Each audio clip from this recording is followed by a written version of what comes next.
Ci troviamo a Villa di Toppo Florio, a Butrio, in provincia di Udine, per la prima giornata nazionale della cultura del vino. È un evento che si svolge in contemporanea in tutta Italia e voluto dall'Associazione Italiana Sommelier. Ha ricevuto il patrocinio della più alta carica dello Stato, il presidente Giorgio Napolitano. Questa giornata si svolgerà attraverso un convegno in cui si dibatterà appunto degli aspetti qualificanti del vino, quindi la storia, la cultura, gli aspetti salutistici, e parleremo del mondo che circonda appunto il vino, che è un mondo sicuramente positivo e che l'Associazione Italiana Sommelier porta avanti dal 1965, quindi sicuramente ha titolo proprio per parlare e per mettere in luce il mondo del vino.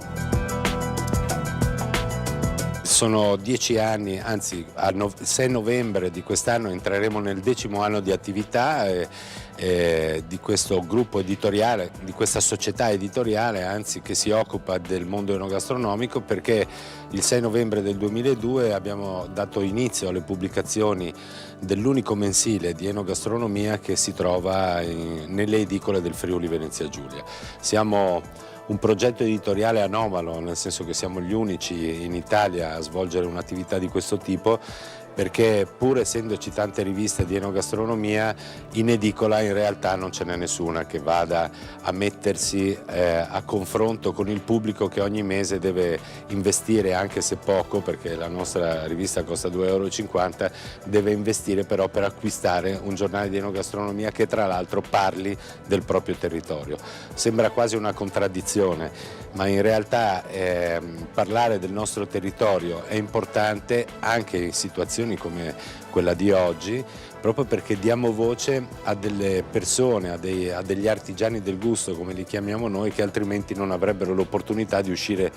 fuori dai propri confini comunali, spesso e volentieri, non parliamo addirittura di quelli provinciali o quelli regionali. In questo modo stiamo dando voce a tante piccole attività e a piccoli imprenditori che in questo settore continuano a fare grande il Made in Italy in senso più ampio del termine, perché produzioni di norcini, piccoli produttori di vino e anche piccoli artigiani della ristorazione ovviamente sono legati anche alla comunicazione che diamo noi. La prima giornata nazionale sulla cultura del vino è stata anche una utile occasione per rivisitare i vari momenti, quelli più importanti, più qualificanti, che hanno portato allo stato attuale di altissima qualità e professionalità del settore vitivinicolo del Friuli Venezia Giulia. Partendo, non dico da Adamo ed Eva, ma quantomeno dalla fondazione di Aquileia da parte degli antichi romani, si arriva progressivamente ad una intrusione, una presenza di scuole completamente diverse, tipo la scuola austro-ungarica nel periodo in cui noi eravamo, soprattutto il Friuli austriaco, sotto l'Austria, quindi riferimento a Klosterneuburg e quindi riferimento anche a vitigni mitteleuropei, ma c'è anche una presenza molto forte, molto qualificante anche della migliore enologia francese tramite i vitigni del Bordolese e quelli della Borgogna.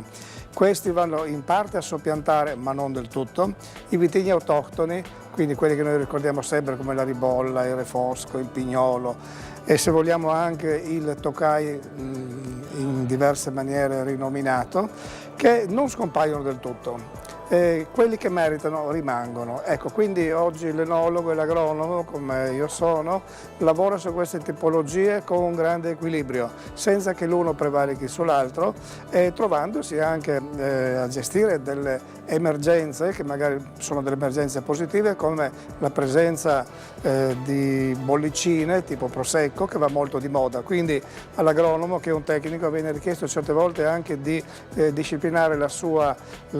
scelte in base alle mode e ai mercati. Ecco, la regione Friuli Venezia Giulia nel panorama nazionale occupa il 2,3% di produzione vitivinicola. È una regione molto importante per la sua peculiarità di prodotto e delle produzioni. Da una parte con il 1.400.000 ettolitri che produciamo abbiamo una grande offerta di prodotto di qualità, però molto frazionato per quanto riguarda le tipologie di vini. In effetti non abbiamo vitigni di riferimento, ma abbiamo per il momento che sono gli internazionali che la fanno da padrone. E come vediamo sia il Pinot Grigio che il Merlot fanno quasi il 50% dell'intera produzione. Dall'altra parte siamo un po' spinti dalla presenza del Prosecco, il Prosecco che sta entrando di forza nella nostra regione come vitigno di riferimento. Noi dobbiamo però non dimenticarci del nostro passato, non dobbiamo dimenticarci di vitigni autoctoni, primo fra i quali il friulano, che sono quei vitigni che hanno fatto il territorio negli anni '80 e che devono essere rivisti e rilanciati, perché con questi vini noi possiamo portare nel mondo, non solo in Italia, ma possiamo portare il nome del Friuli Venezia Giulia. Sempre più il sommelier ha questo ruolo di protagonista nel mondo della comunicazione del vino. Infatti non è più soltanto relegato come un tempo all'enoteca e ai ristoranti, ma oggi svolge un ruolo importantissimo proprio nell'ambito della comunicazione. Per cui sempre di più i sommelier sono chiamati nella grande distribuzione piuttosto che a scrivere sulle riviste o far parte dei grandi eventi dei media, sulle televisioni, là dove c'è la necessità di comunicare il mondo del vino, dove c'è la necessità di fare questo anello di congiunzione fra il mondo della produzione del vino e il mondo del consumatore. Ruolo non affatto scontato, anzi direi importantissimo, che richiede naturalmente una preparazione molto importante e infatti i nostri sommelier sempre di più si specializzano nella conoscenza del vino ma anche nella conoscenza delle tecniche della comunicazione, non trascurando le lingue straniere, non trascurando naturalmente tutta quella che è la conoscenza perfetta dell'enogastronomia italiana. Quindi è questo il ruolo che a cui il sommelier è chiamato e questo è quello che nel prossimo futuro il sommelier farà. Dal punto di vista del medico rispetto al consumo di alcolici e di vino in particolare, diciamo è molto importante perché adesso ci sono delle strategie internazionali che a livello regionale e anche a livello nazionale stiamo recependo che chiariscono molto bene quali sono i meccanismi che portano ai danni da alcol. Ci sono quindi delle modalità che vengono diffuse ai medici di medicina generale di individuare in maniera precoce e di fare un intervento molto facile con i pazienti che hanno un bere a rischio. Il concetto del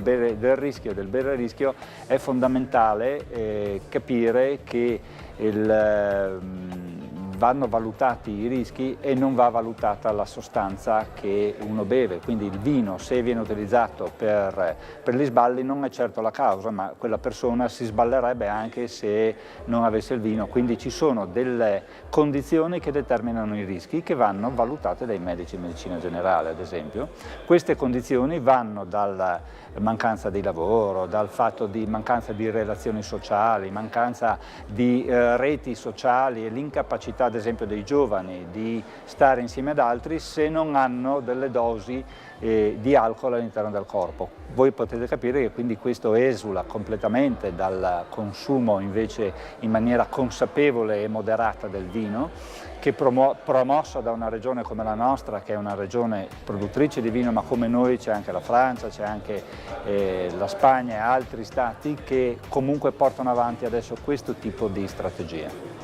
Credo che il ruolo dell'Associazione Italiana dei Sommelier e dei Produttori di Vino sia molto importante in collaborazione con le amministrazioni comunali e con i medici di medicina generale.